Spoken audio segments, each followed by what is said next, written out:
এদেশও কিভাবে গাইস খেলতেছে দেখেন। ওইটা ইমাম, এটা বাচ্চাদের নিয়ে খেলে। দেখেন কি সুন্দর খেলা খেলতেছে। মালয়েশিয়াতে খেলাধুলা কিভাবে করতেছে আপনাকে দেখাচ্ছি।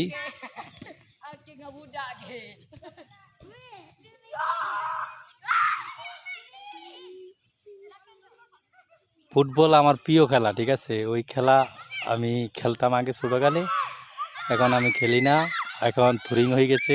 আউট!